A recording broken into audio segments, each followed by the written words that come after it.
circus atmosphere, Mark Harmon, and a tremendous night of mid-continent basketball. This is really what college basketball is all about. You've got the big crowd, you've got the big rivalry, you've got everybody geared up, keyed up, and ready to go. And of course, we have a couple of stars here. For the Vikings, you've got Mouse McFadden, and of course, the big guy in the middle, Eric Mudd.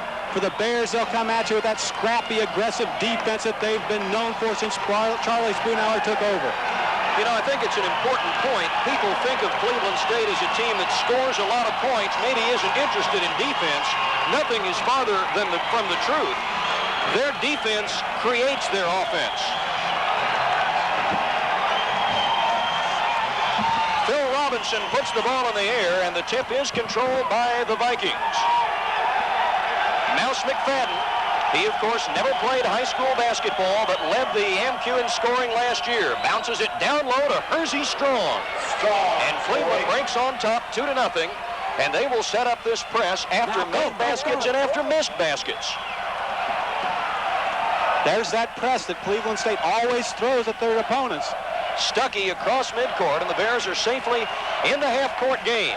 I think that's the key. SMSS is a half-court defensive team. Cleveland State is a full-court defensive team. Once you get it across the 10-second line against them, they're much easier to attack. And I think the Bears' patient offense might wear down the Vikings just a little bit because they like that run and gun, that run and stun offense that they like to get into. Shot clock's at 12 as Clay Holt, the number 5 scorer in the conference, passes off to Worthy. Here's Jackson with 5 to shoot. Shot clock's at 4. He hoists one. Worthy fights for the weak side board. Hersey Strong takes it away from him, but walks.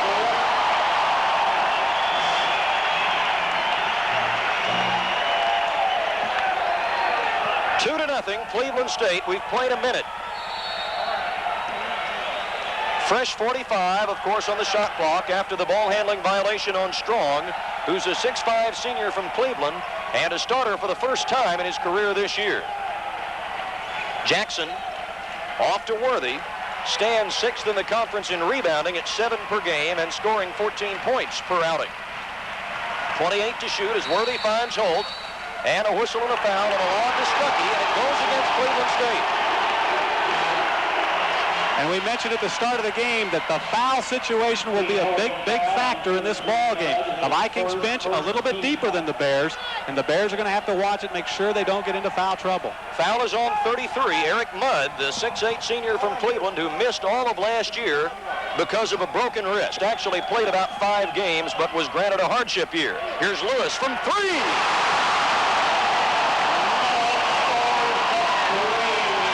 Got the Hammett Student Center pumped up and ready to go. All those Homer hankies are flying, and that's a big way to get this crowd into it, and they're going to have to stay into it for the full 40 minutes to help the Bears in this one.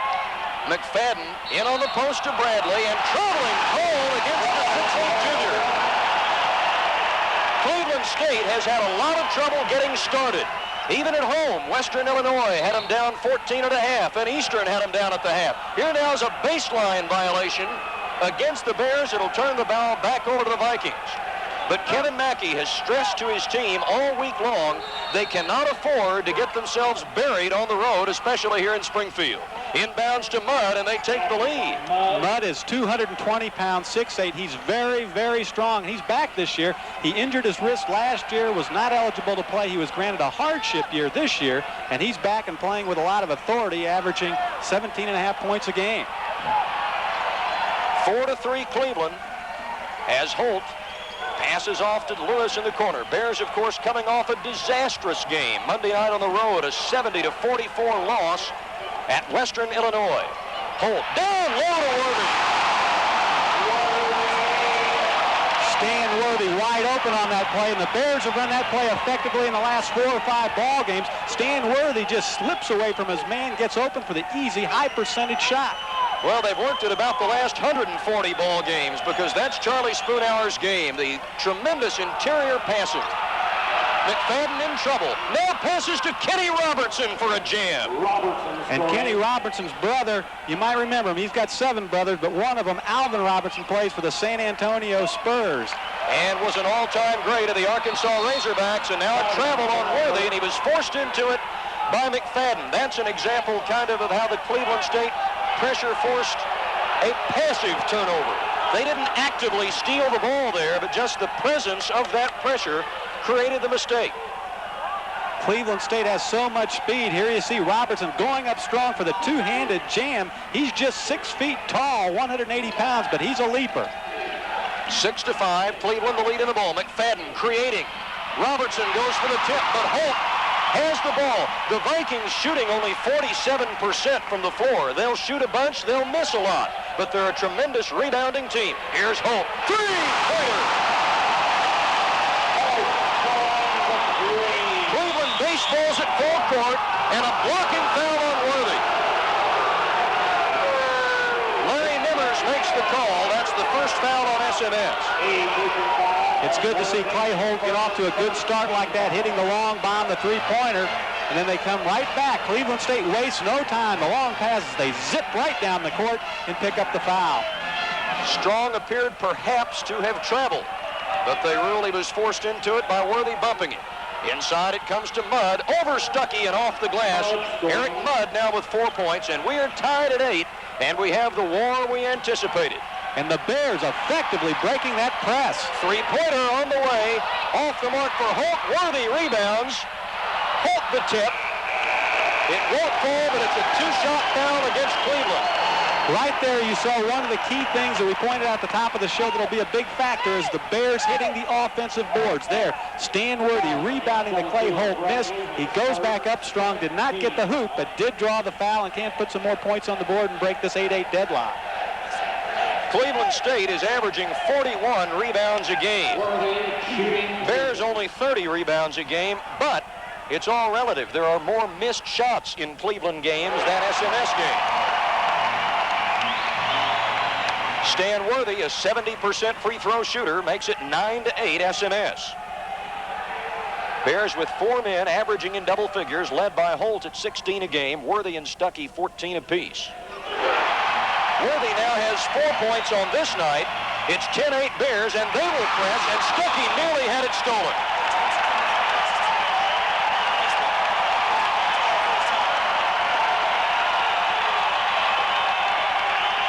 The roar is deafening at Hammond Student Center. Every seat in the house sold. That's around 8,800. And then people standing in the walkways on both the east and west sides. Over 9,000 here. Bradley on the power move. Ran over Holt. No call. Warren Bradley ties the score at 10. Bradley is also 6'8" and 220 pounds. Bears beating the press. Attacking the press. Worthy to the hole. The Bears showed right there they're not afraid to run and gun a little bit. If it's there, if they can break the press, they'll take it all the way down. Well, the press is a gambling defense. We want to apologize for the audio difficulties that we're experiencing. McFadden now on the drive. As you see, they just put the ball up on the glass an awful lot and hope to get the offensive rebound. But that time they don't. Holt, no look pass. Stuckey may have walked. Wanted to go and no call. 14-10 SWMS. We're just 5 minutes into this ball game, and you can tell it's going to be a battle. It'll probably go right down to the wire. Mudd stripped by Holt. Out of bounds to SWMS.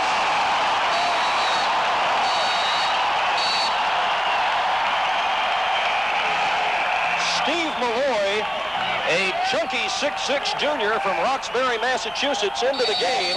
And we have a break in the action with 15 minutes to go in the first half. Our score, Southwest Missouri State 14, Cleveland State 10. This is SMSU basketball.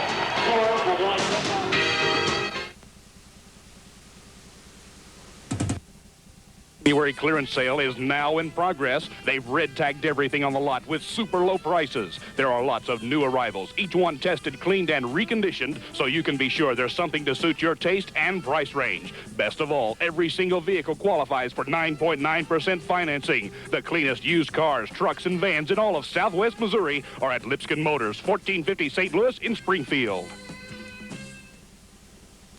When the game's over and the cheering has died, what you're left with is the dirty laundry.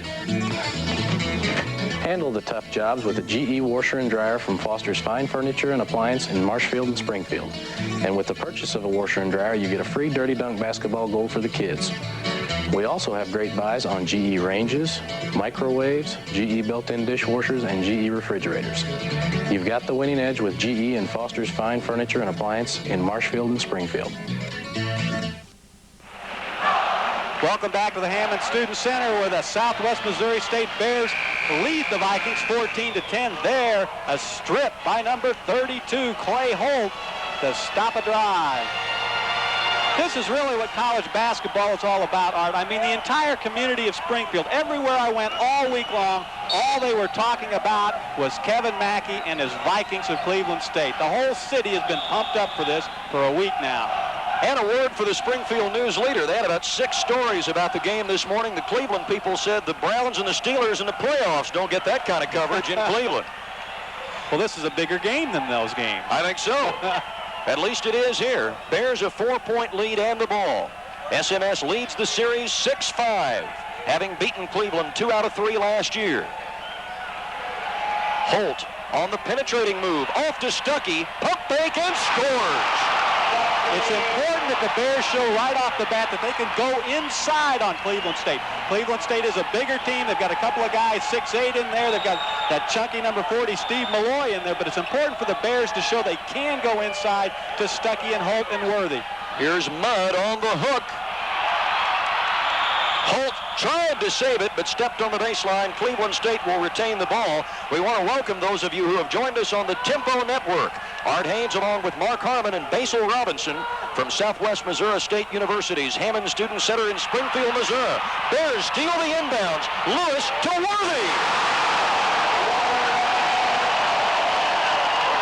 And that's got the crowd pumped up once again. You know, these ball players have been looking forward to this ball game, too. I was at practice both on Wednesday and Thursday, and these guys had their game faces on early this week. They were ready for the Vikings. Bears looking to redeem themselves from the embarrassing showing at Western Illinois. This is Frenchie Tomlin taking it to the hole. Tomlin was Mr. Basketball in the state of Connecticut last year. His high school team won 4 straight state titles, all 4 years he played on it at Bridgeport Harding.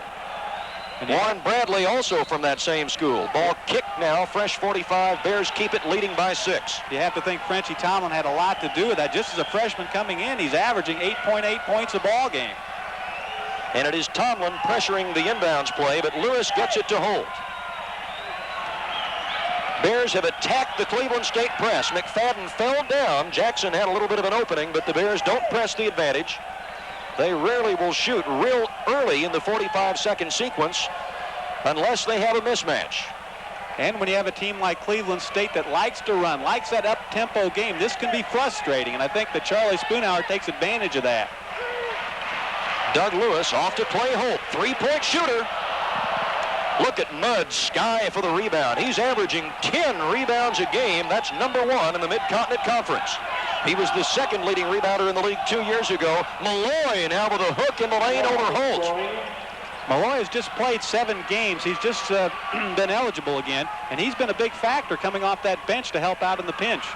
Bears did lead by 8. Cleveland State has run off 4 unanswered points to have that margin. Holt on the baseline drive around William Stanley for 2. The Bears having a lot of success inside today, and that's important. That's the first time Cleveland State has seen a penetrating move, a baseline drive from Clay Holt. Last year, he was strictly a set shooter, and he was that way before Christmas this season. It makes him that much more effective, Art, to give that head and shoulder fake and go around or drive in. It gives another dimension to his game. They can't just guard him out there around the 3-point line. They have to get down in their defensive position, move their feet, and stay with him. Cleveland will keep the ball. They will inbound at side floor. There's Coach Kevin Mackey in his 5th year at Cleveland State, 100 victories, 39 losses.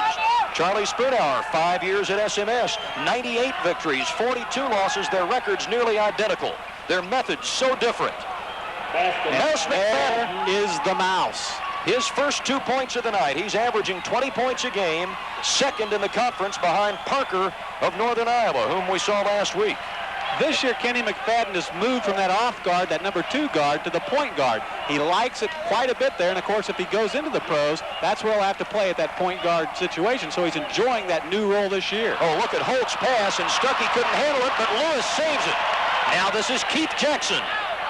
Bears casting up some long-range jumpers, and not getting very many to go in. Lewis and Holt have both made three-pointers in the game, and the Bears have missed three. 20-16, SMS, as Cleveland tries to creep back. There's Malloy. No call, a lot of contact, but the ball didn't go in. They should have brought their football pads with them for this ball game. Here's Holt with that baseline move, and it's rejected, swallowed up by Ray Foster, the 6'10 transfer. McFadden at the other end, cuts it to 2. So he likes to go coast to coast with that. That's what Kenny McFadden likes to do, Basil. You're right. He likes to create things, and he's so quick and such a good shooter that he can do that. He's also left-handed, which poses some problems sometimes for the defenders. There's a blocking foul, and I mean that was a pulling guard there, Steve Malloy. Basil, when he blocks you, you know you've been blocked. He's similar to Lang's size and built from Arkansas.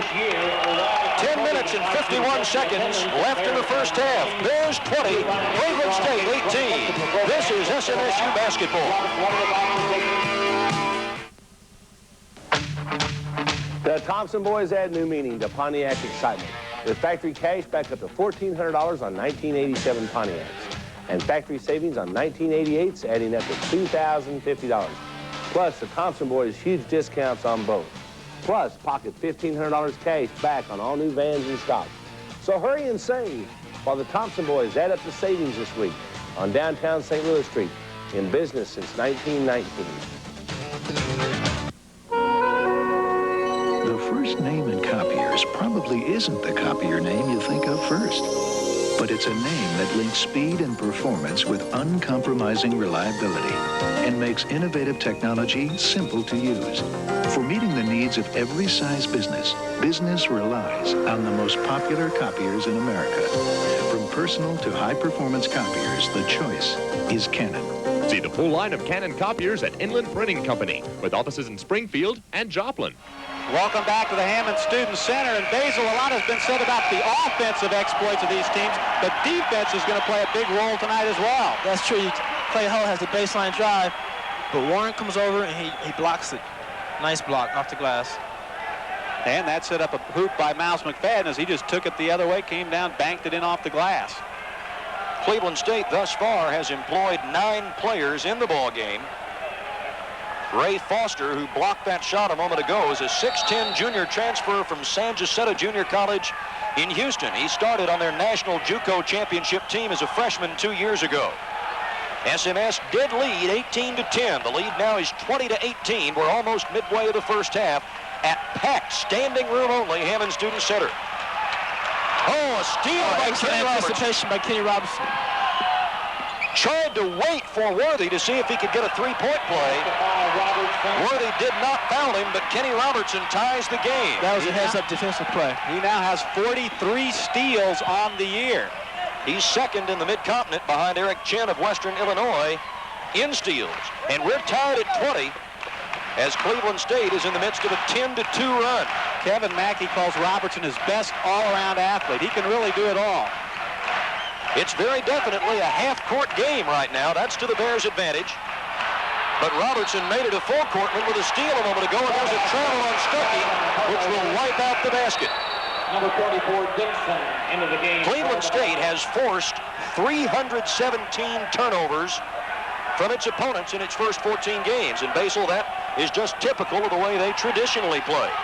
They like to play a fast-paced game, run and gun, run and stun. And you'll remember 2 years ago the Bears' experience at Cleveland when you couldn't get the ball up the floor against that press. They can be awfully tough. They're known for their presses. Herb Dixon, a transfer from East Carolina in the ball game, gets it to Foster. Foster's shooting only 20% from the floor on the year and misses there. When Cleveland misses that one shot, the Bears do not allow a second opportunity. The Bears have only 3 points so far from their guards, and there is a defensive foul called against Robertson of Cleveland State. A pushing foul. It's Robertson's first, and that's the 4th team foul on the Vikings. The Bears have been whistled for only 1 violation. But the Vikings like to play hands-on defense. They'll keep their hands on you all night. You just have to fight it off. Charlie Spoonhour says they literally foul every time you have the ball. And the officials know that, and you know that, and they know it, and you just have to work your way through it. They're not going to call them all. Pass inside, intended for Stuckey, out of bounds, and the crowd wanting a foul there. They're pretty much letting them play so far, Basil. Well, it's a physical game, and the players on both teams should realize it's going to be a physical game, but not to get out of control. When they called the foul out in front on Robertson, I thought maybe they were sending a message that they were going to watch it a little bit closer, but that doesn't appear the case. Now, as we're back to live action, Hersey Strong is called for jumping into Clay Holt. A pushing foul on number 23, Strong. Strong redshirted between his sophomore and junior years. Basil, that's a familiar story, isn't it? That is. I redshirted between my freshman and sophomore and junior years, I should say. And on the inbounds play, it is ruled out off Stan Worthy, right in front of Coach Kevin Mackey. I think Kevin Mackey would rather play here than any place else in the conference. He likes the big crowd. He likes the center stage that the fans here give him. Dixon loses the ball. When these teams meet in Hammond Student Center or up in Cleveland, it's a hot fever contest. Everybody gets up on both teams.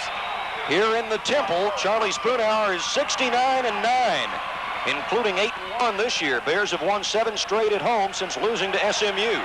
Here's Holt hitting a three-pointer out of the corner. You let him set up, he'll get it every time. Automatic revolver. The Bears have been stuck on 20 for quite a while. It's good to see him get off 20 and now up to 23. Entry pass nearly knocks down Mudd. Then he misses the shot. Stuckey blocks him off the boards.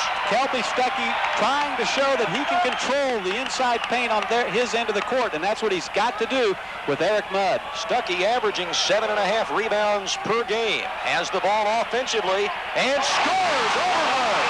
And so he wins battles at both ends of the court against the more renowned Cleveland senior. And an offensive foul on Herb Dixon.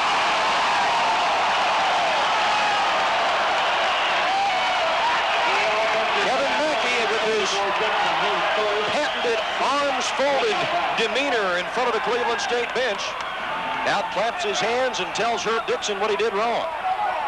The Bears back up to a 5-point lead with 8:18 left to play in the first half.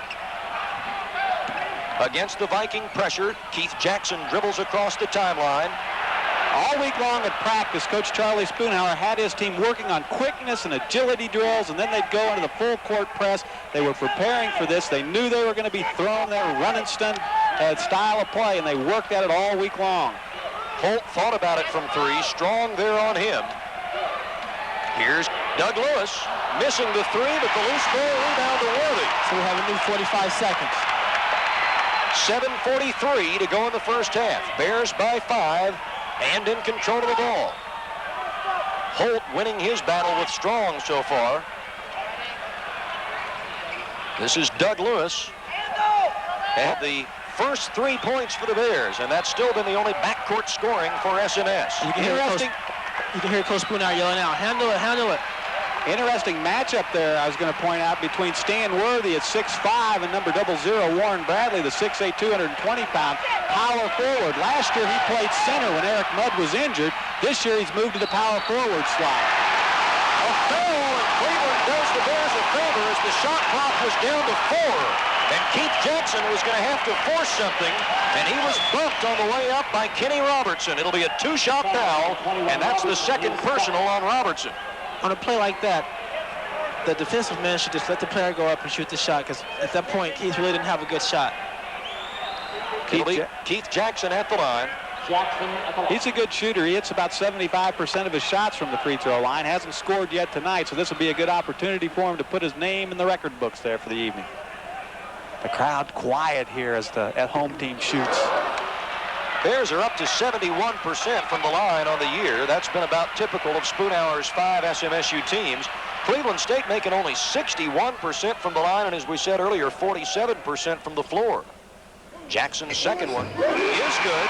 His first point of the night, and the Bears go up by 6 with 7:07 to go in the first half as the Vikings go out on the floor because they can't hear. It's Bears 26, Cleveland State 20. We got whole grain goodness coming down the line. Tomato sauce, oregano, basil, and thyme. Cheddar, mozzarella, lots of provolone. With a pepperoni pizza, you're never alone. Head for McSalty's, or head for the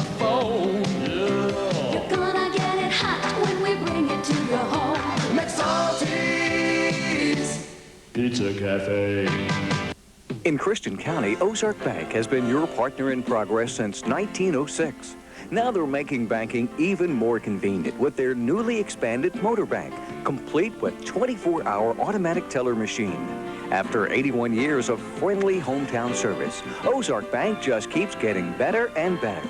Ozark Bank, downtown and on Business 65, member FDIC. Ozark Bank. Welcome back to the Hammond Student Center with the Southwest Missouri State Bears lead Cleveland State 26-20 as Coach Kevin Mackey exhorts his team on. They trail by 6 right now, and so far the kind of game I expected. A lot of excitement. There's a lot of excitement tonight. At the same time, Coach Spooner does not want to get into a running type of game with the Vikings. And so far, the only time the Bears really have run has been when they've had a definite advantage, when they've beaten the press and got 3-on-1s, and that occurred quite frequently early on. The Bears came down at full court pressure, and they had to call a timeout. They couldn't get the ball in bounds. So a quick Viking timeout with 7:07 remaining in the game, or in the first half. We see all kinds of homemade signs up in the crowd. I tell you, this rivalry, Basil, just brings out the best in the SMS fans, both in terms of number and their vociferous nature. I mean, people have been anticipating this game really all season long. They were a little bit nervous after the Bears' performance, or lack thereof, at Western Illinois on Monday night. But I was talking with assistant coach John Hammond this week, and he said, you know, it would be easy in basketball if you could just keep a team on the right level. But usually in the course of a season, either things are going too good or too bad. Maybe things were going too well with a 5-game winning streak. The team got a little complacent. Now they've had a lot of adversity to inspire them toward this effort tonight. Well, they had a nasty defeat at the hands of Western last week. But it looks like, you know, like you said, you come out, you play against Cleveland State, and no matter what, you're always going to be up for that game, that one game against Cleveland State. Well, here come the Bears again. They're going to put that full court pressure on that's worked so well against St. Louis, against Northern Iowa, and several other teams this year. Bears by 6 after the Cleveland State timeout. McFadden trapped in backcourt. They've used 7 seconds already, and Bradley gets it across the timeline. Warren Bradley off to Eric Mudd. Your 6'8" power forward breaking the press. That goes by the books, doesn't it? Yeah. Both teams have their starting 5s back in. In fact, the Bears haven't substituted. Bradley fouled on the way up for the shot from the block. Nate Humphreys has the call. Warren Bradley is a big, strong guy. He goes up there, draws the foul. He's shooting 46% from the field, 51% from the line. And kind of interesting, he spent part of the summer over in England studying. He got 16 credit hours over in England this year. Bradley has that extra height over Clay Holt. And to be truthful, he has power. All Clay can do is stick his hands up and hope for the best, not to foul, not to commit a foul, and look for weak side help. Well, when you think about it, he did hitting 51% from the free throw line. The layup is 2 points, and there he got 1. So Clay Holt saved 1 point by the foul. Bradley led the AMQ in rebounding last year, playing in place of the injured Eric Mudd. He averaged 9 boards a game. This year he's at 8.7. And Mudd is leading the league again at 10. SMS by 5. And applause from the fans for getting back into the half-court offense. One thing that comes to mind as we watch the SMS Bears break that press is how they've improved in breaking the press since the Southern Mississippi game down in Tulsa, Art. That was really a shock, I think, to the Bears and to their fans, because not since the Cleveland State game 2 years ago up there, the worst defeat a Charlie Spoonhour team has had, has an SMS team had so much trouble bringing the ball up against another team's press. That came at the start of the second half. Oh, yes, but I can remember that defeat at the hands of the Vikings in Cleveland. Yeah, I bet you can. The foul was on Mudd, his second. And as you see, the Bears missed the front end of the 1-and-1. SMS has been guilty of only 2 fouls so far. And that's good, because we said at the top of the show, the Bears could not afford to get into foul trouble. The Bears have not made a substitution yet in this first half. Offensive foul on Robertson, his 3rd. You know, that's a crucial move for Coach Mackey. He moved Alex McFadden to the point guard position, and I'm thinking it has to alter his game somewhat. hasn't seemed to have affected his scoring as he's averaging 20 a game, second in the conference. Last year he led the league, averaging 21.5. Well, I see he's still creating shots for himself then. He certainly is. But yeah, he does have more responsibility in terms of starting the offense. They graduated the two little senior guards, Sean Hood and Ed Bryant, and they were good ones. They started up the defense and hence the offense for Cleveland State in years past. Bears a 5-point lead and work it around after the player control foul on Robertson. Lewis missing from the perimeter, and Mudd clears the boards. The Bears not getting a lot of offensive rebounds. They've had a couple, and they've come in key places, but that's something that the Bears have to concentrate on, is to hit that offensive glass. Bradley gets away with a little push-off, and then a blocking foul on Clay Holt. I mean, Bradley looked like he manhandled Holt on that particular series, both before and after the ball arrived, and the call goes against Clay. Well, at 6'8" and 220, you wouldn't expect Bradley to be as agile as he is, but he is an agile guy. He can put the ball on the court and move with it. The foul was Holt's second, so he takes a seat. The first SWMS reserve of the game, Caleb Davis, comes in. Warren Bradley, now 2 for 3 at the line tonight. And, of course, he played on back-to-back Connecticut State Championship teams, too. His junior and senior year, his team went 55 and 1. He gets them both, does Bradley. This is William Stanley back into the Cleveland lineup, a 6'5" sophomore from Cleveland, and he's a transfer from South Alabama. Caleb Davis is a good player. He comes in off the bench, gives the Bears that quick boost.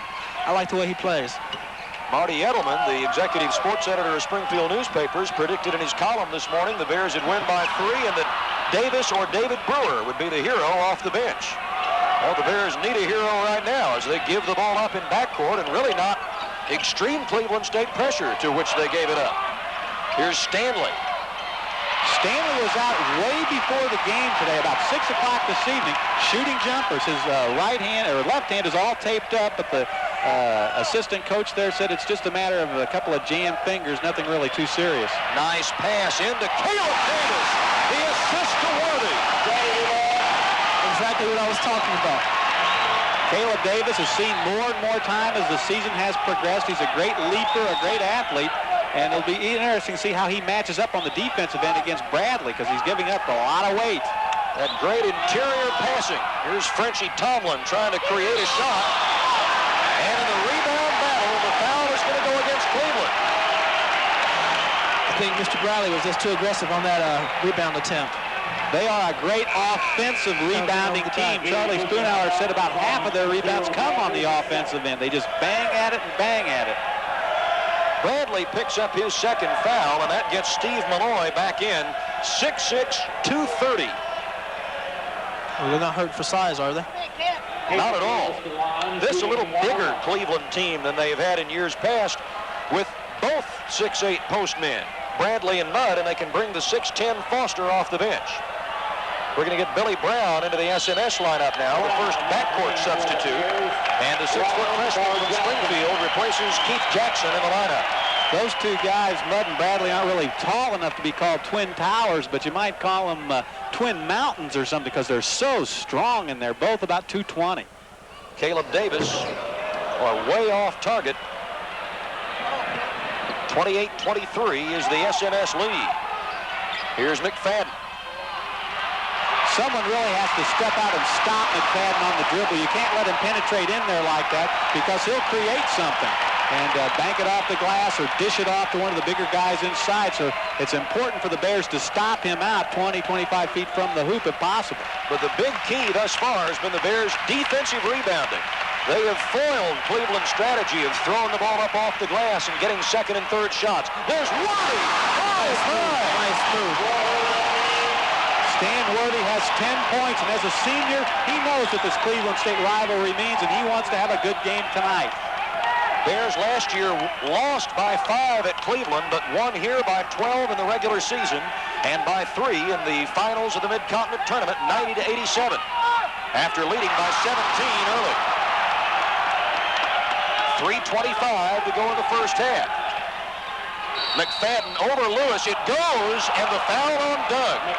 That's one thing Charlie Spinhauer talked with Doug Lewis over and over again, was the fact that when Kenny McFadden drives, a lot of the times he'll jump into the defender to draw that foul. He went over this with Doug Lewis on both practice days I was over on Wednesday and Thursday, and right there, you see the mouse leap up into the defensive man. He not only hits the basket, he draws the foul, and now can make a three-point play.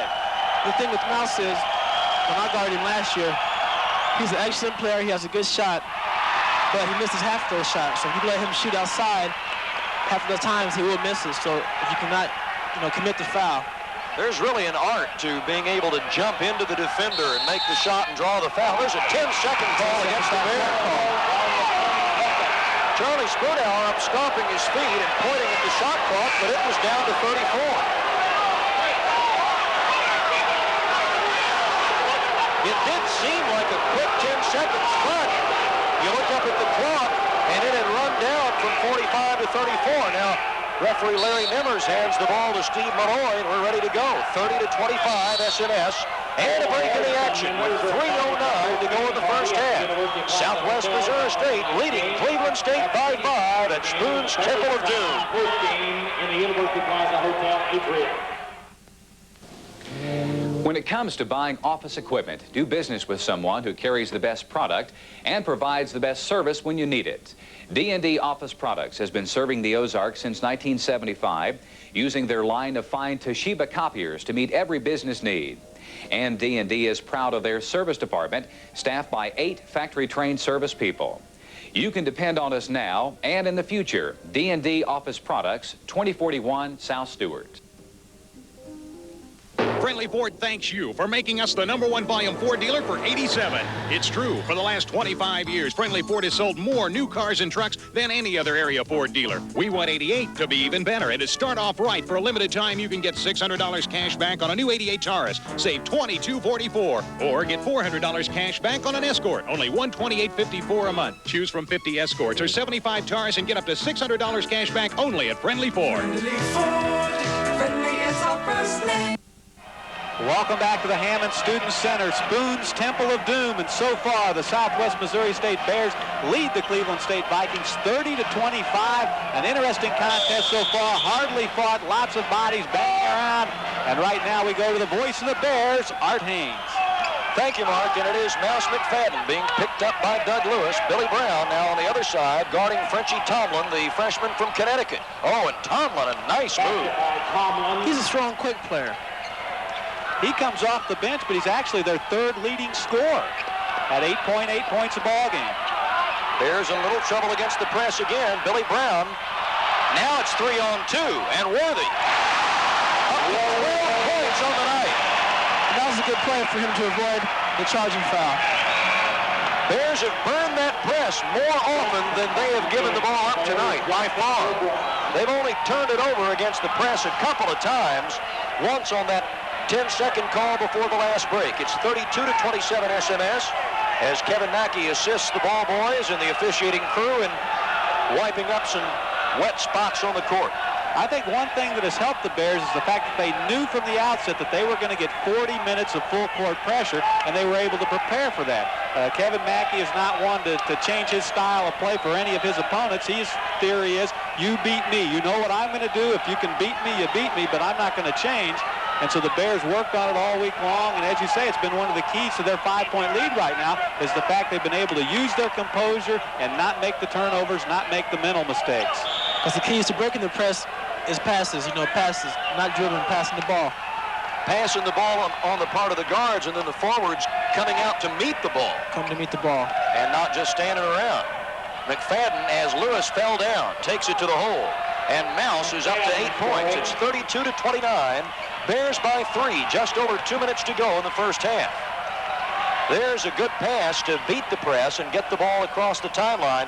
The 2 real pressure teams the Bears have faced this year, SMU and Southern Mississippi, have given them trouble. There's an intentional foul called against Stan Worthy. That cross-arm decision by referee Nate Humphrey is for an intentional foul. It'll be 2 shots and then possession of the ball. That's Worthy's second foul.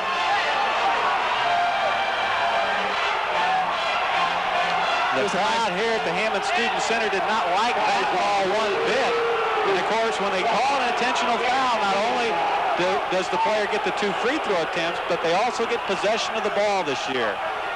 That was a half-court turnover, Basil. That was not a pressure mistake, at least full court at all. The Bears were safely into their passing game, and then they made the mistake. It was an alert steal by Mouse McFadden. And on his way down court, I believe his feet and where his feet became tangled. I don't think it was an intentional foul.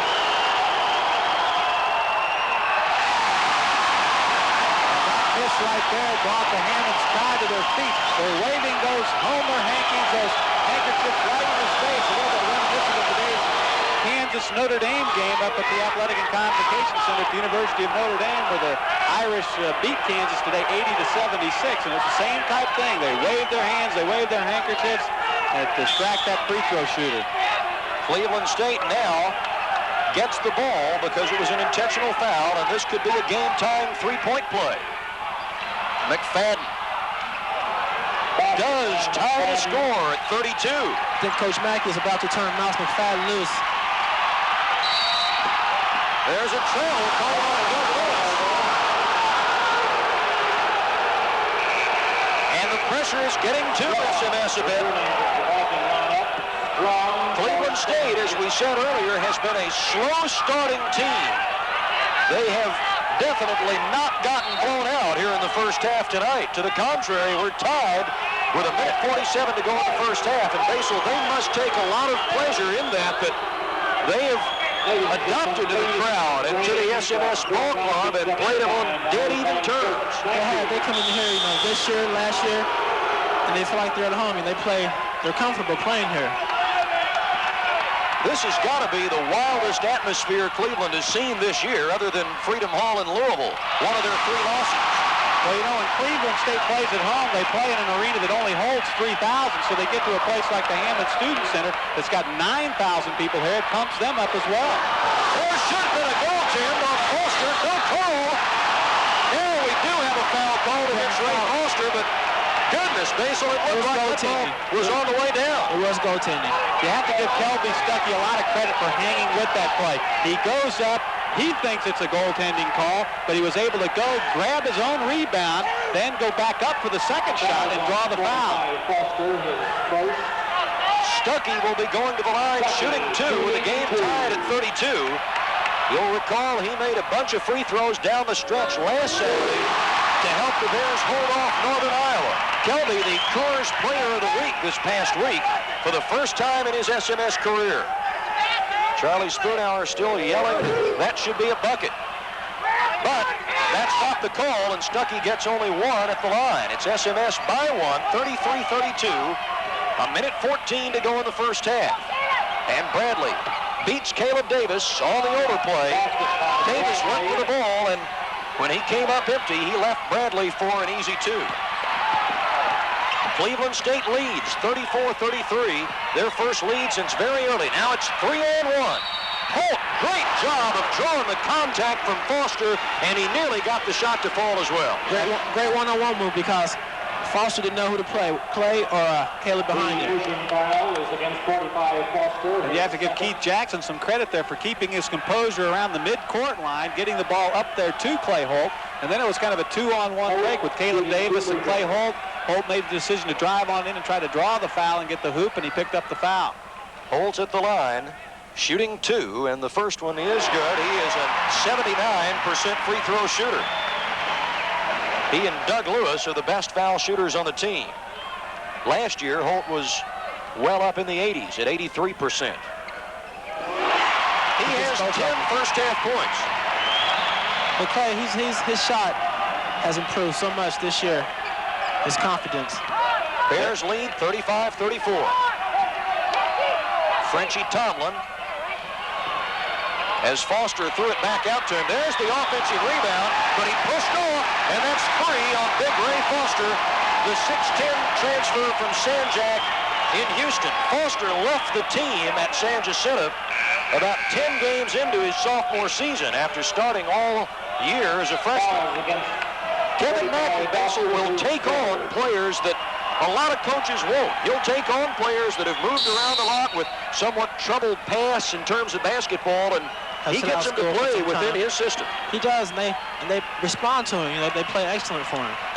Mouse McFadden, the perfect example. Didn't play high school ball at all, but a legend on the playgrounds in New York.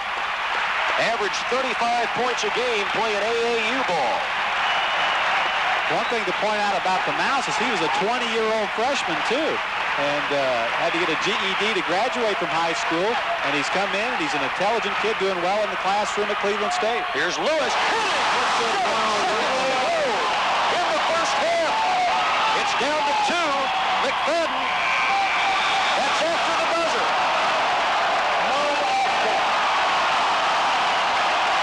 13-10. Led by Stuckey with 6 first-half boards. Mudd had 4 for Cleveland. Stuckey, Worthy, and Holt all played very well. Our up-front players, challenged by the bigger, taller Vikings, played well again tonight in the first half. Worthy with 12 points, Holt 10, and Stuckey 7 to lead the Bears. Mouse McFadden had 11, Warren Bradley 7 to lead the Vikings. SMS a 3-point lead in the ball to start the second half. And that rebounding edge that the Bears have is the main reason why the Bears are up 3 right now. Shot clock's at 15 as Holt comes to meet the ball. Yeah, very few rebounds, 13-10 SMS. That's because both teams have shot such a high percentage. Clock's down to 7. Holt off to Lewis. Fakes strong out of the way and hits. Doug Lewis now with 7 points. Rather elementary move there, but with the shot clock running down, he managed to get his defender to lose his feet, to leave his feet, and pop the open jumper. Robertson at the other end answers.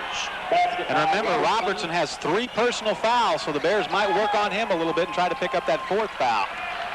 First portion of the second half, very important. Cleveland State is going to really try to seize command with its full-court press. But they were unable to get into it after that made bucket by Robertson. You know, the first 2 or 3 minutes, first 5 minutes of the second half are really the trying minutes for both teams. There's Worthy on the offensive boards. Couldn't get either shot to fall. Oh, a wonderful pass by McFadden. And a blocking foul called against Keith Jackson of SMS, and they say 2 shots. What a super pass by the Mouse right there. He just had a sliver to throw it through, and he got the job done. Ahead to Strong. Strong made a nice catch because those kind of passes are hard to catch. Strong grabbed it and then drew the foul. Here you see it again, the end of that play, and you know who used to make those kind of passes for SMS? Winston Garland, who's lighting it up now in the NBA with the Golden State Warriors, had 24 last night. You know, the media guide said Hersey Strong is a good free throw shooter, but he's just hitting 55% this year. And makes 1 of 2 here. Cleveland State is back to within 2, 39-37, and there's the press. Speaking of Winston, Greg has been drafted into that newly developed 6'1" under league, so we'd like to congratulate him. Greg Bell, to whom Basil Robinson refers. He'll be playing for a Fresno franchise in the league for players 6'5" and under. Greg will be the biggest man in the league. But he posted up his normal duties. Once again, Bears got it across the timeline and lost it, and now same thing the other way. Lewis, Stuckey the rebound, can't get it to fall. Warren Bradley did throw kind of a hip into Kelby Stuckey, and there was no call. And McFadden ties the game at 39 apiece. Well, the Bears have missed some point-blank shots here early in the second half. You know, Mouse works that glass well. He likes to go that nice soft jumper off the glass. Bears 3-on-2 in the front court. Holt. That's a 3. Says referee Phil Robinson. At the other end, Eric Mudd sticks it right in the hole. The tempo picking up, and here's that full court pressure once again. The Bears don't want to get into a run-and-gun type situation. They'll take the basket if they can beat the press, but they don't want to get into a running game with the Vikings. Here's Holt again out of the corner. This time he misses the 3, and Mudd there for the long rebound. And here come the Vikings. 3-on-2. McFadden dish off. Robertson has it kicked out of bounds by, oh, it looked like it may have been off Worthy, but they award possession to SMS. I think Robertson passed it one too many times in that one. He really had the shot or could have taken it on in himself, but he tried to get a little bit closer, and wasn't able to complete it. 3 minutes deep into the second half, SMS leading Cleveland State 42-41. Caleb Davis back in the ball game, the 6'6" junior from Chicago. He and Billy Brown have been the only subs used so far in the game by Charlie Spoonhour. Well, the good thing is the Bears come out in the second half and attack the press the same identical way they did in the first half. Now Caleb's matched with Eric Mudd. He's giving up 30 pounds. Doug Lewis can't get it to fall for him. Look at Caleb Davis on the board. He was hammered by Warren Bradley, and a technical on Charlie Spoonhour. He wanted it. Charlie was on the court. You can't do that, and he said a few things to the official, and you're not supposed to do that either this year. He wanted that technical foul. Spoonhour rarely gets a technical, which is other than by design. There is the cool, calm, and collected Easterner Kevin Mackey. Ken McFadden at the line. He'll shoot 2 technical foul shots. Of course, one of the reasons for that technical foul is to get this crowd riled up and back into the game. Al McGuire, the longtime Marquette coach and now an NBC commentator, said that he never had a technical foul call that he didn't want. He just was biding his time till the crowd needed it, and when he wanted to get the crowd riled up, that's when he'd get the key. And that works both at home and on the road, but particularly at home. But when you do it on the road, you get a lot of boos and oohs. If Kevin Mackey gets a tee, wait till the Hammonds crowd gets going on that. And see, there's a 5-second call. That's what it does. It's a psychological weapon that you use against the officials. And you maybe get them feeling bad about sticking you with the technical. I saw a great quote, said when a guy gets a technical foul, that usually means the ref knows he was right. And immediately the Bears get a call on the other end. Game tied at 42. Into Worthy. And that's going to be a 2-shot foul. I mean, the Vikings just slapping and scratching inside. But they always do. The foul's on Hersey Strong, his second. Foul against 23 Strong, his second. Stan Worthy really playing a solid game and really keep playing a good mental game because he's missed some shots, but he's gone back up strong and got the offensive rebound on 2, 3, 4 occasions already this evening. There you saw the reach by Strong that picked up the foul, and Worthy hits at the line, and the Bears lead by 1. You know, nobody knows the rivalry between Cleveland State and the Bears better than Stan Worthy, Kelby Stuckey, and Clay Hope. And those three right now are up for the game, wanting to win this game so bad. William Stanley and Frenchie Tomlin back into the lineup for the green-clad Vikings from Cleveland. One more for Worthy. He's up to 14 points, tied with McFadden for game honors. And it's 44-42 SMS on the strength of those 2 foul shots. And the crowd's still really into it. And the Mouse breaks the press. He tries to break the press single-handedly. He just lost the ball. There's the alley-oop. Stuckey. That's Bears basketball. Well, Great passes by clockwork. They couldn't get the alley-oop basket to go, but a great touch pass, and Stuckey gets the basket and a backcourt foul now on Lewis. Doug Lewis kind of carried away with all the enthusiasm inside the Hammond Student Center, and he tried to make a play that he really couldn't quite make and got called with a foul. But see, the technical foul works. The crowd is hysterical here at Hammond's. 15:43 to go. Southwest Missouri 46, Cleveland State 42. If you're building or remodeling, you better check Wilk's everyday low prices. They're lower than most others' sale prices. Lumber, doors, paint, siding, roofing, floors, insulation, hardware, and windows, Anderson Windows. Wilk's refuses to be undersold. Whatever building materials you need, Wilk's has the best quality and the best price every day. In fact, if you buy anywhere but Wilk's, you're paying too much. W-I-L-K-S spells Wilk's. Full-line lumber yards in Aurora, Monette, and Springfield. Wilk's. You're never a stranger at Metropolitan National Bank. Independent, home-owned, and proud of it. Loan applications are handled promptly with decisions made here at home. We have a wide array of banking services, insured checking and savings accounts, safety deposit boxes, IRAs, certificates of deposit, and many others. Our money goes into our local community where it can do so many good things for so many of us. You'll love our warm and friendly treatment. In fact, your whole family will love our bank. Metropolitan National Bank. The Southwest Missouri State Bears have opened up a 4-point lead over the Vikings, and this is one of the prettier plays of the game. Holt with the long lob to Worthy, Worthy to Stuckey, and Stuckey goes up with the layup. That's what you call teamwork. So the Bears up by 4. They led by 8 early, led by 3 at the half.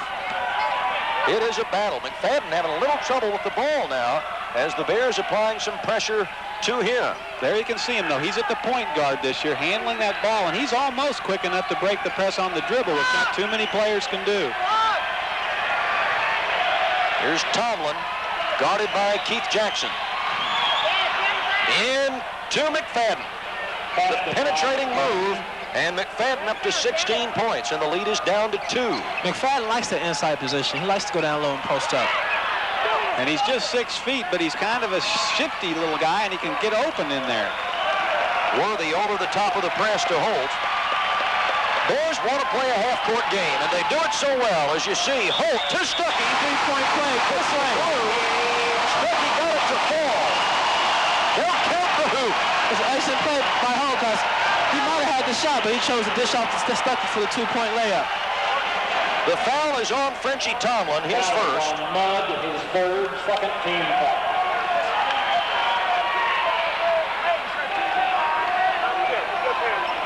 Well, correction, it's on 33 Mudd, not 3 Tomlin.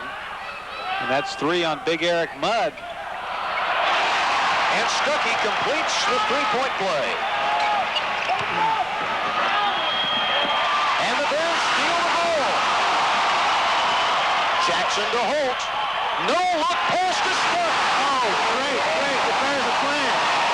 That's what I mean about Mouse being moved to that point guard position. He's not, right now he's not totally comfortable with it. He's having turnovers. How about the shoe is on the other foot? The Bears pressure is running Cleveland.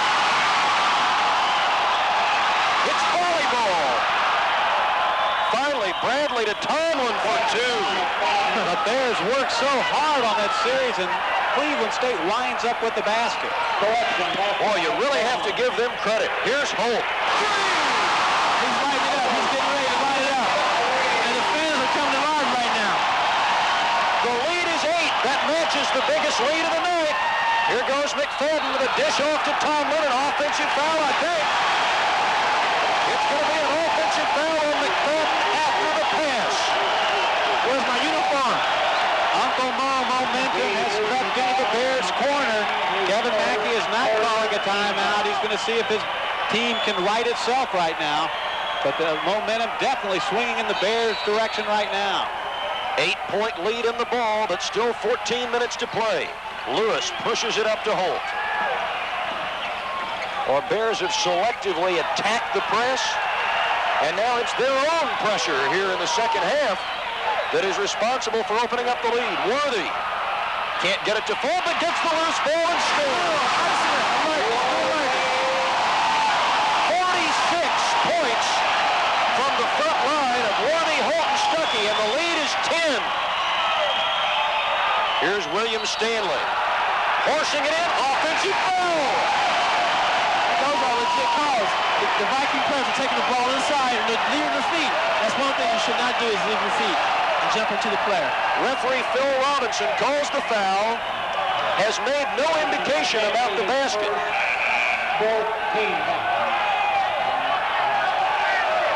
No basket, says referee Nate Humphreys. He charged before he put the shot up, and so there's no basket. The Bears with a 10-point lead, their biggest of the game, with 13:26 left to go in the second half of play. Kevin Mackey, a worried look on his face because he knows that Spoon's Temple of Doom is the most unfriendly place in the AMQ Conference to have to come in and play. But he also knows that this game is so much more vital to the Bears than it is to his team. And there's an obvious carry of the ball by Doug Lewis.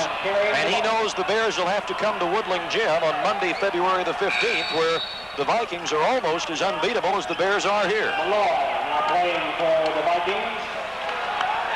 SWMS averaging close to 7,600 per home game, and standing room only over 9,000 here tonight. The Bears still in that zone defense.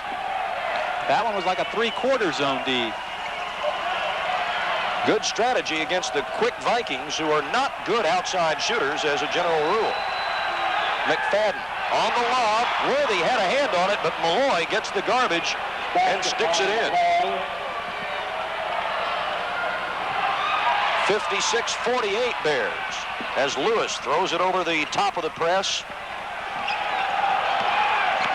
Bears have substituted very little in such an intense ball game. From the SMS perspective, you worry how that might affect them down the stretch. Here's Clay Holt on the move. Nice fake by Holt there. He got Hersey Strong up in the air. He just couldn't quite get the 15-footer to drop. Here's McFadden missing the fadeaway. Well, they don't use very much of the 45-second clock as a general rule. The SMS Bears are really blocking out well right now. They're keeping the bigger Vikings away from the hoop, and they're only getting one shot. They're really not getting those offensive boards in this second half. To repeat what you just said, Mark, that's the main key right there, the rebound, blocking out. 3-second violation against the Bears wipes out the perimeter hoop by Doug Lewis. So the lead is 8. It's Cleveland State's ball, just under 12 minutes to go. And with a timeout at Hammond Student Center, it's the Bears 56, the Vikings 48.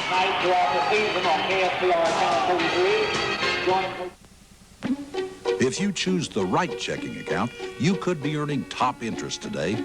You'd have a low minimum for free services, and your checks could even earn you store discounts. It would, of course, be a hard-working Great Southern account with a financial network of convenience unequaled in our community. Access to live tellers until midnight, lobby service on weekends and holidays, and 29 offices throughout the Ozarks. Great Southern, the best checking account in town. There's no cup like a gold cup in winter, spring, summer, and fall. It's a fun cup in the sun cup, but when you're outside throwing snowballs, coffee, hot chocolate, or your favorite fountain drink, for only 19 cents, you can fill it to the brink. There's no cup like a gold cup. From Get and Go, just 99 cents. There's no cup like a go-go cup. Coming up on Tempo TV and KSPR, more NCAA basketball with the SMS Bears as they take on the Wisconsin Green Bay team up in Green Bay, Wisconsin. Will be 8 o'clock Central Standard Time tip-off there. And, of course, coming up tomorrow night on KSPR TV 33, Eastern Illinois. The Bears hit the road, another road game. They'll try to pick one up on the road at Eastern Illinois, 7:30 on KSPR Monday night.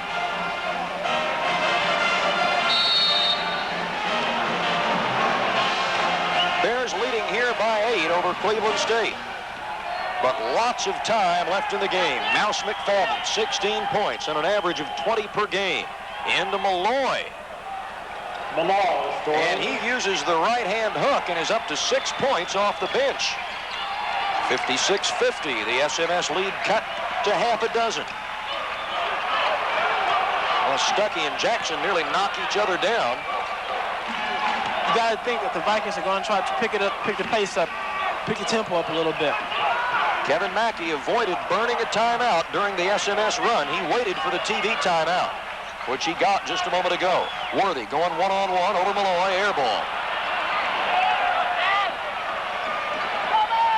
Cleveland could cut it to 4. They're going to let McFadden create and at least start it up. He wants to come down coast to coast. There's that matchup, McFadden and Doug Lewis. I talked to Doug Lewis about guarding the Mouse, and he said, I'm not intimidated. He says, I know he's a good player, but I'm going to be right with him every step of the way. Mudd up to 8 points, and it's now a 6-point Viking run. Bears' once 10-point lead has eroded to 4. But they beat the press. Right now, it's the SMS. Oh, there's Holt to Lewis. Nice play there. Nice play. I was about to say it's the SMS half-court offense that's kind of gone to sleep. And there is Holt with a great no-look pass to Doug Lewis, who's up to 9 points. Clay Holt has made 3 or 4 super passes already in this game that have led to buckets. Robertson stop-and-go dribble. Holt loses the rebound, and Robertson got the ball back. It's ruled a held ball, and the arrow is pointing in Cleveland State's direction. Bears had the ball on the alternate possession to start the second half. Lob inside. Inside to Mudd. Over Stuckey. Stuckey fouled him, and he gets the shot to fall. That's Stuckey's first foul. Eric Mudd, he's got 10 points. He's also got 3 fouls. When you're big like that, Stuckey just likes the challenge, I think. He had to go up there. He had to go mano-a-mano with Eric Mudd. And right there, Kelby gets caught with the foul. Bears had an 8-point lead in the first half, and then Cleveland ran off 10-2 and tied them. Bears had a 10-point lead here in the second half. And now with Mudd's free throw, the Vikings are back to within 3, the same margin that the Bears enjoyed at the half. And that's a typical game between the Vikings and the Bears. Momentum swings so much in games like these. Now they got Bradley back at the point in that full court pressure defense, so we'll have to see how that affects their play. Cleveland State again has their starting 5. They're like a hockey team. They've got their top line on the ice right now. But Kevin Mackey changes on the fly quite often. Lewis down low to Stuckey. Face up on the basket, stripped by Robertson. It's 2-on-3. Robertson and a blocking foul on Clay Holt. Robertson forced it in and drew the blocking foul from Holt. That's his 3rd foul, and Charlie Spoonhour now asks for and receives a timeout with 9 minutes and 41 seconds left in the game. And the Bears leading Cleveland State 58-55. From Hammond Student Center, this is SMSU basketball.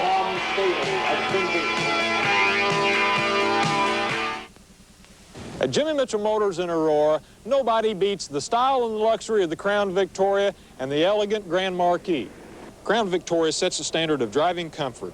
From Ford, where quality is job one and is roomier than 99% of the cars on the road today. Mercury's Grand Marquis offers full-size luxury, and Jimmy Mitchell Motors has the Grand Marquis with savings of over $2,000. At Jimmy Mitchell Motors in Aurora, nobody beats our deal. Every Marvin window is crafted by hand to ensure it fits exactly the way you want it to.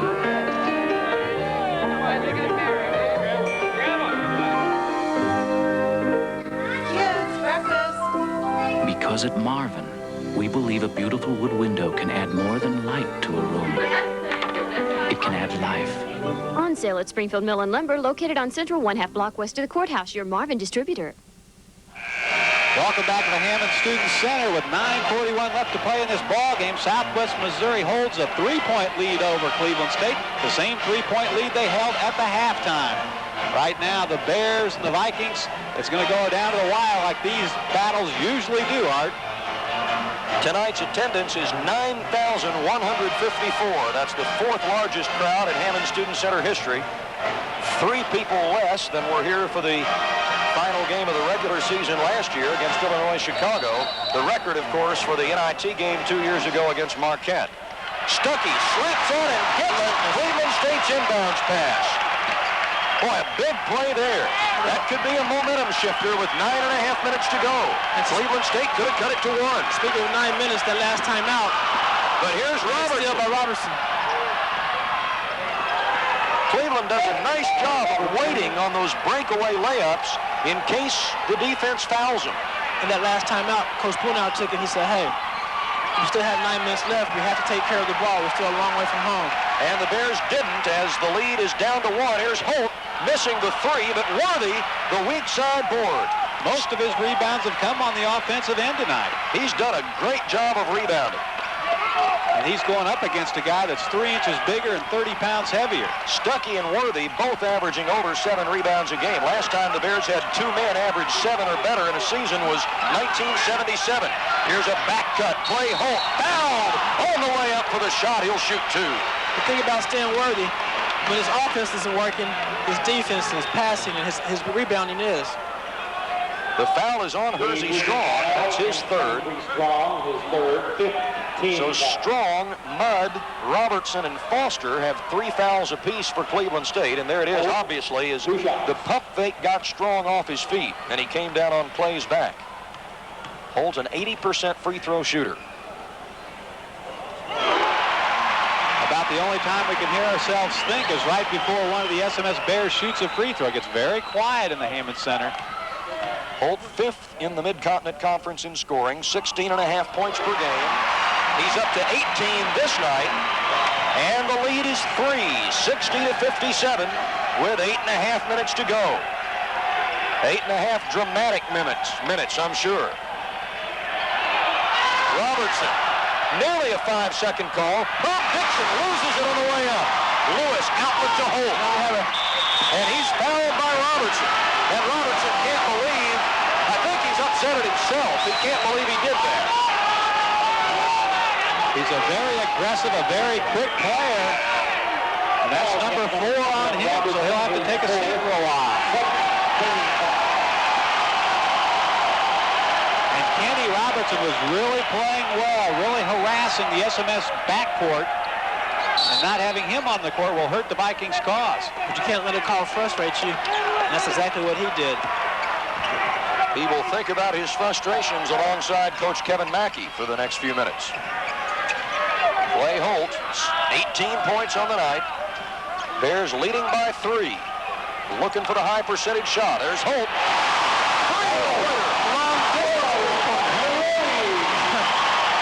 Fourth on the night. In Clay Holt's case, that is a high percentage shot. It's his 35th three-pointer of the season. Bears have built the lead back to 6. 63-57. William Stanley off to McFadden. Mouse wants the shot. And he's stripped him away. I see a jump coming. I see a jump coming. Oh! That's a goaltend on Dixon.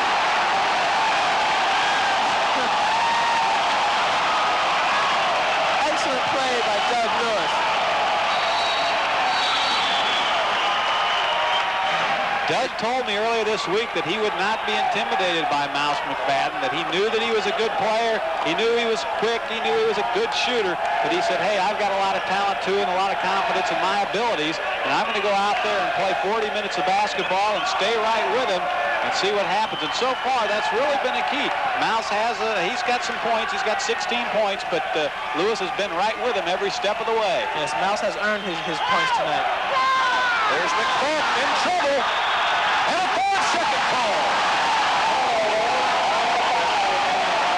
5 seconds, he was trapped out front.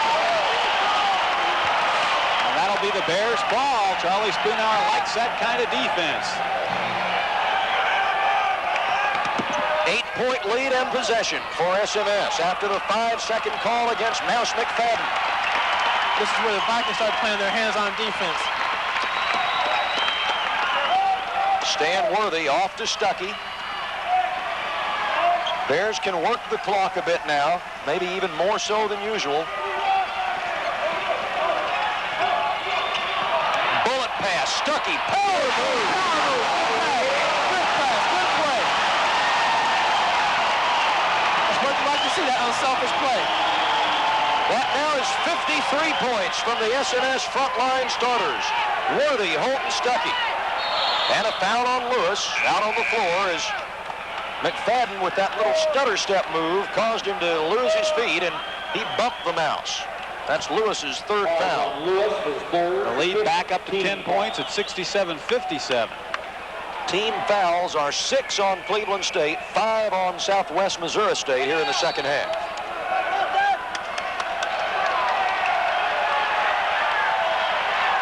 Mouse wants the shot. Around a screen from Bradley, he hits the 3. Well, I tell you, that's one heck of a screen. I tell you, 6'8", 220 pounds. Only the 12th three-pointer of the year for Mouse. Cleveland State does not usually shoot threes. Frenchie Tomlin is their real three-point threat. Bears took about 9 seconds to get it across midcourt, but get it safely they did. We're inside 6 minutes, 67-60. Here's Holt.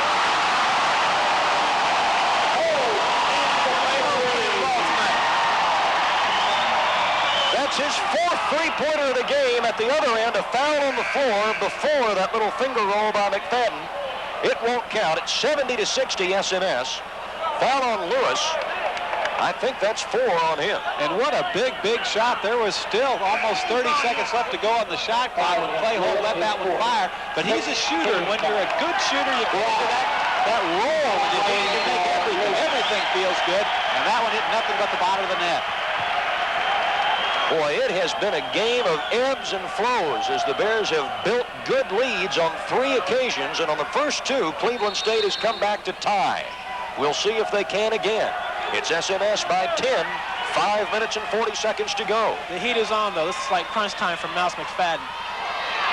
Bradley, big offensive rebound. He's up to 9 points, and it's 70-62, and the Vikings walk that full-court press on. Billy Brown across the timeline to Stuckey. Brown in place of the foul-plagued Doug Lewis, who has 4, as does Kenny Robertson for the Vikings. Foul on Frenchie Tomlin. And that's Mackey's style of ball, that hands-on defense, body-on defense. This over-aggressiveness right there on Frenchie Tomlin's part. We told you about how Tomlin and Bradley played on those 4 state championship teams at Bridgeport, Connecticut. Warren Harding. John Bagley was a player down through the years at that school, and Tomlin broke most of his scoring records. Bagley, of course, now in the NBA after playing at Boston College.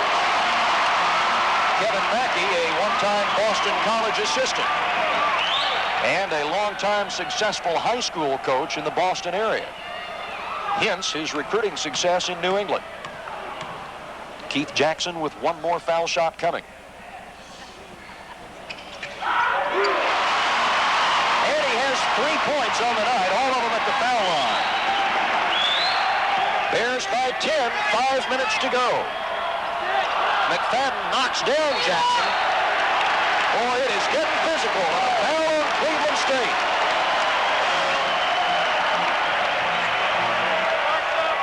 Well, you can see Mouse is going to come down most of the time, try to go one-on-one and take his man to the bucket. The foul is for Percy Strong. And that sends the Bears into the bonus situation. The 9,000-plus fans here in Spoon's Temple of Doom starting to smell blood. Worthy shooting 1-on-1.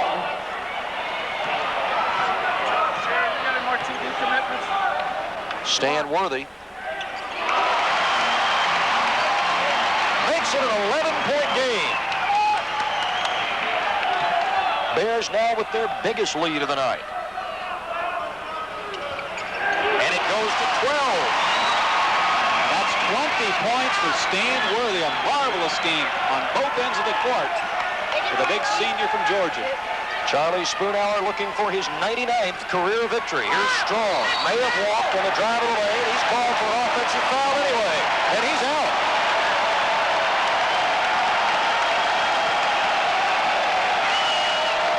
Percy Strong, the 6'5" senior forward from Cleveland, fouls out of the game with 3 points. And Kenny Robertson, who's on the verge with 4 personals, comes in. Now the crowd definitely smells blood. They're really rocking and rolling here at the Hammond Student Center. You know, it amazes me. Cleveland has been whistled several times tonight for charging fouls. It amazes me how they still drive in and jump into the player. A sign up in the stand spells out NCAA. No Cleveland State athletes allowed. Billy Brown now will not look for the shot. He's a role player. Bears knows his role. Right, the Bears content now just to run that clock off because that's Cleveland State's biggest enemy right now is the 4 minutes, 24 seconds left to go in the ball game. Against Northern Iowa last Saturday afternoon, the Bears did not play smart with the lead. Tonight they are, at least so far. And I'm sure Charlie Spoonhour knows that Cleveland State is not a good three-point shooting ball club.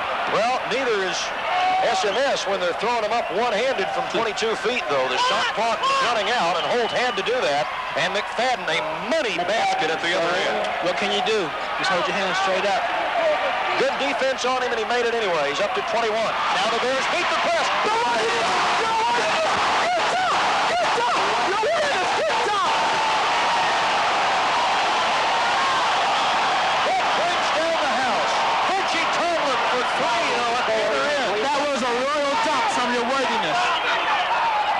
told you, Tomlin's the one true three-point shooter Cleveland State has. Holt from three. Yes! Believe it or not, Charlie Spoonhour is trying to tell the guys to run some time off the clock, but these guys are hot. They're ready to play, and they want to stick it to Cleveland State just a little bit because they know they're going to play them one more time. They want to make this an emphatic victory here at home. It's a hot fever in Hammond Student Center tonight. Boy, Holt is up to 27 points. His 35-point game at Kansas State is the high individual effort in the conference this year. The place is going nuts.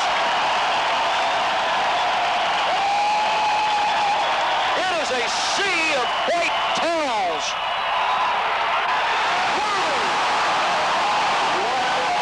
Worthy's taking over. And a two-shot foul at the other end. He can't miss, and the fans here are on their feet enjoying every single moment of this big ball game. Down to 2:34. Bears lead 81-67. 82 is the most number of points the Bears have scored this year, and they've done it on 4 occasions. Here's McFadden. That quiets the crowd a little bit. You know, there's a lot of stories on how Mouse got his nickname. One is that he loved Tom and Jerry cartoons when he was a kid. Another that his junior high track coach saw him scurrying around and said, "You look like a mouse, and that's what we're going to call you." Another one is that he likes to eat cheese. And whatever it is, the mouse is in a big trap right now. The mouse is in the house, but it's Charlie's house. 2:34 to go. Bears 81. 17. Cleveland State 69. Georgian Bills announces 100% customer commitment when you buy any new Whirlpool appliance. You'll be totally satisfied with its quality and performance or we'll replace it free. For up to a full year, Whirlpool guarantees it. Buy Whirlpool refrigerators as low as $4.59, chest freezers from $2.49, microwaves start at $89, Whirlpool large capacity washers as low as $2.99. Great low prices and 1 year free replacement at Georgian Bills, 3213 South Campbell. Driving should be fun, and it is. With Isuzu, slide behind the wheel of the sporty Impulse and the thrill begins. You command the road in the Impulse or iMart. Turbocharged for power, Lotus suspension on the Impulse for excellent handling, and more standard features than any car in its class. Compare the fun and performance of the iMark or Impulse at Vincel, the affordable sports car. Only at Vincel Isuzu, 3500 East Sunshine, Springfield. Welcome back to a wild and frenzied Hammond Student Center. We want to make sure that you know that the Bears will be back on Tempo TV and KSPR on February 6th. That's February 6th when the Bears travel to Wisconsin, Green Bay. It'll be a great game, 8 p.m. Central Standard Time. But right now, all our attention turns to the Cleveland State Vikings. The Bears lead 81-69, and here's Stan Worthy with a huge tomahawk slam jam. 22 points for Worthy so far. Watch him rise. You know, right now, Cleveland State and Wisconsin Green Bay are tied for the lead in the Mid-Continent Conference at 2-0. And as we said at the top of the show, that makes this game even bigger and bigger because this will even it up. Both teams, Cleveland State and SMS, will be 2-1 in the conference. Green Bay playing tonight at Eastern Illinois. There's a steal by the Mouse. Strong pull-up jumper using the glass, and Kevin Mackey calls an immediate timeout with 2:17 still to go. It's not over. The Bears had a 14-point lead, and the Vikings have stolen the ball on a couple of occasions and have it down to 10.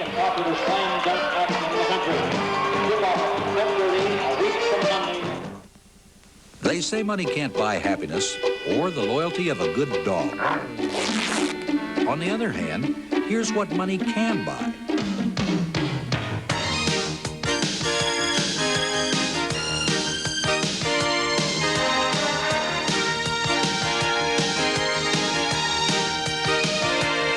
So if you're interested in anything money can buy, call us for a loan. Great Southern, banking, and so much more. At Reliable Chevrolet, we want you to know what to look for when buying a pre-owned vehicle. First, look at the dealer's mileage statement that was filled out by the former owner. This is your assurance the car's odometer hasn't been tampered with. If Reliable finds any mileage discrepancies or hidden problems with a car purchased from us, we'll make sure you're 100% satisfied in every way. Pre-owned vehicles are great buys, but ask to see a mileage statement and a copy of Reliable's unbeaten warranty plan. This message is brought to you from Reliable Chevrolet, because you're number one with us. Welcome back to the Hammond Student Center. 2:17 left to go in this ball game. Cleveland mounting a bit of a rally. They've cut a 14-point lead down to just 10 as Mouse McFadden hits that bank shot right there. The Bears have the ball. You can look for the Vikings to go wild with their press now. They'll try to trap full court. And likewise, the Bears can go wild. Safely to Holt across the 10-second line. And McFadden called for a foul and a look of disbelief on the countenance of the Mouse. And we have to keep in mind that Kenny Robertson, the other guard where a lot of pressure will come, has 4 personal fouls, so he really can't afford to give one if he wants to stay in the game, because he'll just be out 5.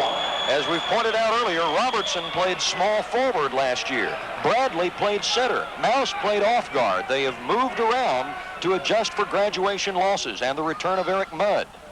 Here's Doug Lewis, missing the front end of the 1-and-1. 2 minutes to go. It's a 10-point game.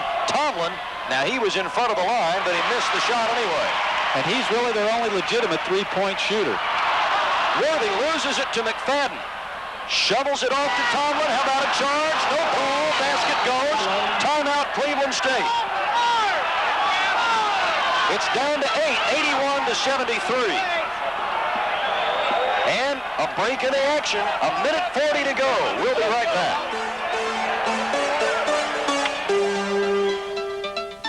See your home parts pro store. They've got the parts for your car. See your home parts pro store. Find them wherever you are. Parts Pro. For brand name parts at prices so low, the only way to go is Parts Pro. See your home parts pro store. They've got the parts for your car. Parts Pro. Singer Auto Parts, Marshfield. Parts Pro, Harrison, Arkansas. Cowden Auto Supply, Springfield. I'm Mike Maruzioni.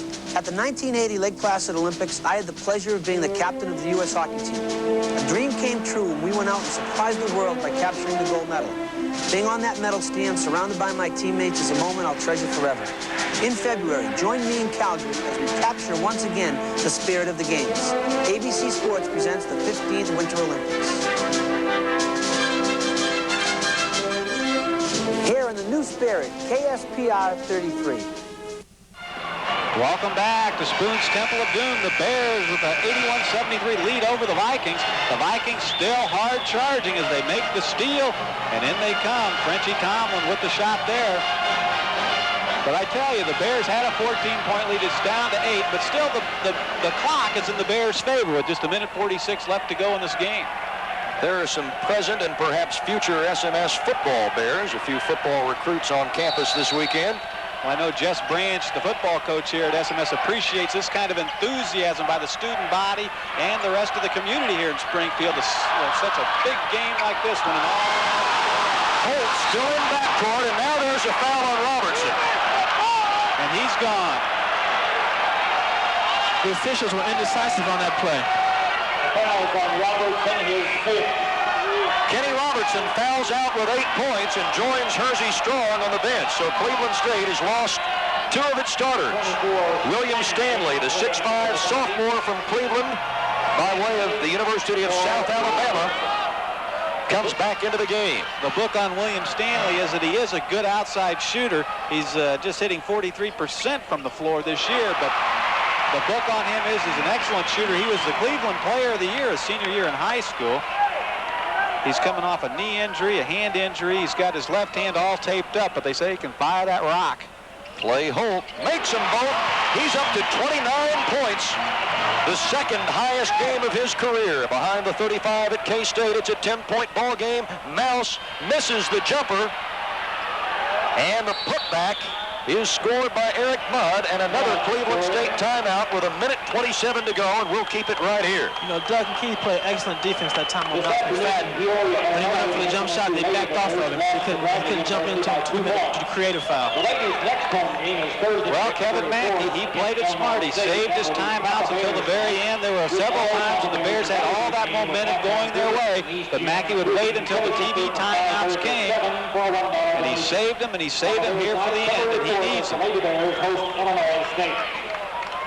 83-75 is the score.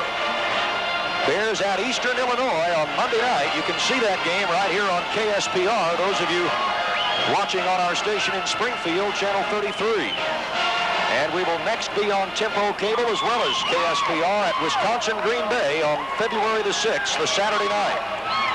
Kevin Mackey exhorting his players on. Two have already fouled out of this ball game. He reached the 100-win plateau a little bit earlier than Charlie Spoonhour did.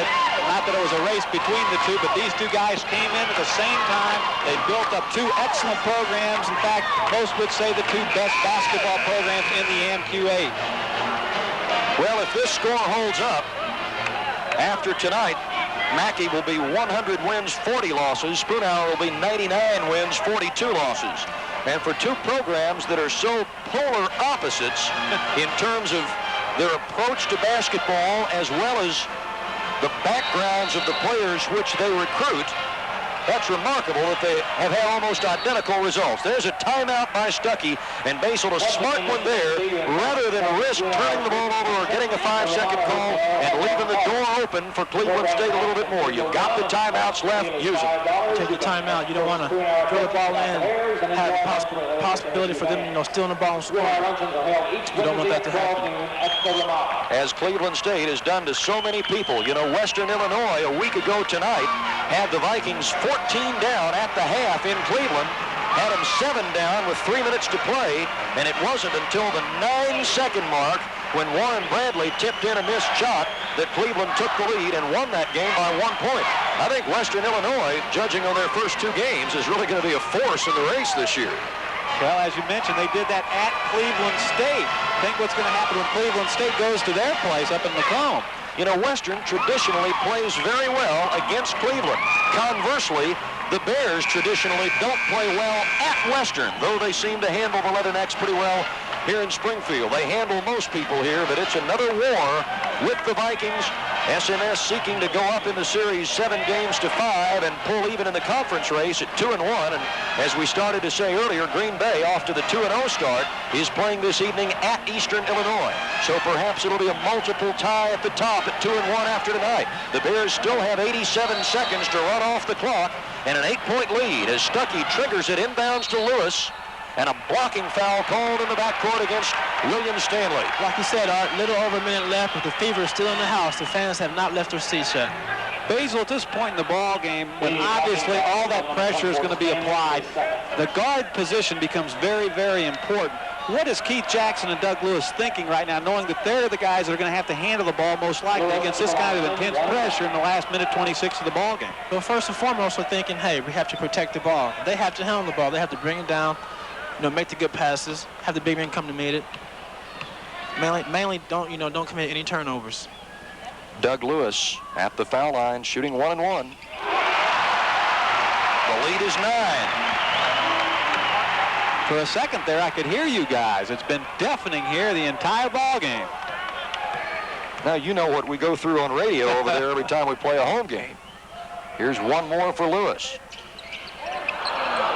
The lead is 9. Stanley nearly lost his pivot foot, may have. Probably a good no call. McFadden loses the ball. That's what I mean, that point guard position. Is he ready for it? Well, I tell you, Cleveland State will not give up. They'll pressure whoever they play the full 40 minutes. And there's big Warren Bradley hassling Kelby Stuckey trying to get the ball in. There is a charging call on Keith Jackson at midcourt. Charlie Spoonhour nods in agreement. That's Jackson's second foul. And possession to the Vikings with 1:18 still to go. Well, I tell you, this final 2 minutes of play has taken forever. We've had all the timeouts and all the free throws and all the action. The fans definitely getting their money's worth. It was a charging foul, but I think the fans were upset because the whistle blew kind of late. Bradley to inbound it. McFadden to Frenchie Tomlin, and a travel on him. Freshman mistake. Tomlin took an extra step, and that gives possession back to SMS. Precious possession of the basketball with 1:15 to go. I tell you, Warren Bradley, at his size and his agility, really creates a problem for Kelby Stuckey just inbounding the ball. Cleveland State trapping full court. Lewis gets rid of it. Worthy, 3-on-2, not going to take it in. He's going to run the clock. Crowd cheers. And that was a smart thing to do. Stan Worthy has played a magnificent ball game, a smart ball game. He's been in it every second of the way, and he's just done a fine job tonight. McFadden jumps into Doug Lewis and picks up his third foul. The foul against McFadden. And Doug will go to the line with 58 seconds showing on the clock. You know, Cleveland State isn't as deep as they've been in the past. Kevin Mackey has basically played 8 men tonight. And at one time, well, last year he played 10. You know, he just keep rotating them in, 10, 12 players.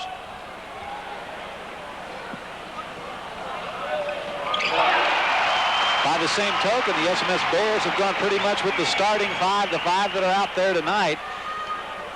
Billy Brown got in, Caleb Davis got a little bit of PT, but overall it's been the starting 5 guys have carried the load tonight for the Bears. Doug Lewis, you can hear a pin drop for one of the rare times.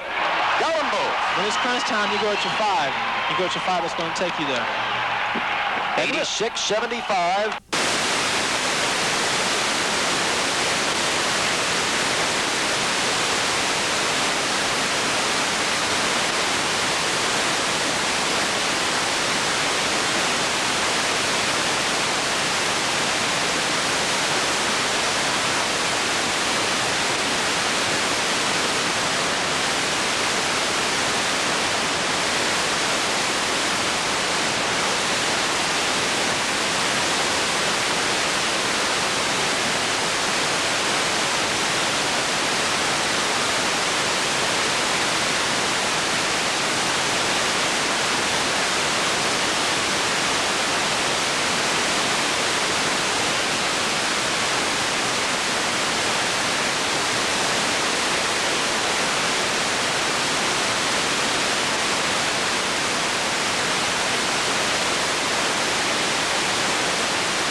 been a person to be flexible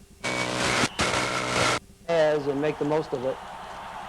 There's a lot of things about Lindy Infante that we like, but those are the two #1 things. How about this possibility? One of the 4 candidates, could you name a black head coach? Could we name one? Yes. Of the 4? Yes. You know, we're not releasing the names of our four candidates, so we're going to narrow it down to the person that we think is the best person for the Green Bay Packers. All right, Tom, thank you very much for joining us. If you do name Lindy Infante, you've got yourself one heck of a coach. We agree. Tom Bratz, the Executive Vice President of the Green Bay Packers, and he talks with us about Lindy Infante. The Vikings of Cleveland State have to get back on the winning mark tonight. They're over at the Woodling Gym tonight. They take on Valparaiso. The Vikes coming off a tough loss the other night when they lost to Southwest Missouri State. Joining us live right now is Viking guard Kenny Robertson, the sophomore out of Barberton. Kenny, this conference has gotten very tough. The easy wins are gone, and now you got to get back on the winning track tonight. Well, hopefully we can recover from our defeat at Southwest and bounce back with a win tonight. I want to throw this stat out about you. 20 steals in the last 3 games. We're going to show you video from one of your steals last week. What about stealing the basketball? Is this something that just comes like instinct to you, or do you work hard on it? Well, it's sort of like instinct. I like to I anticipate people's passes, and I like to jump the passing lane, so if the steals come, they come. Coach Mackey has said this is one of the toughest teams he's had to coach, your team, because it's tough to get you guys going. Do you think you've learned your lesson now with a couple of losses? Yeah, I mean, it's not nice to lose. We want to win. We want to bounce back strong tonight. All right, Kenny, steal the ball some more tonight, okay? Thank you. Kenny Robertson at Barberton, what a player. He is like Superman out there on the floor. We'll have highlights tonight at 11 o'clock. Finally, tonight, we're going to go to the National Hockey League, and that is where we shine the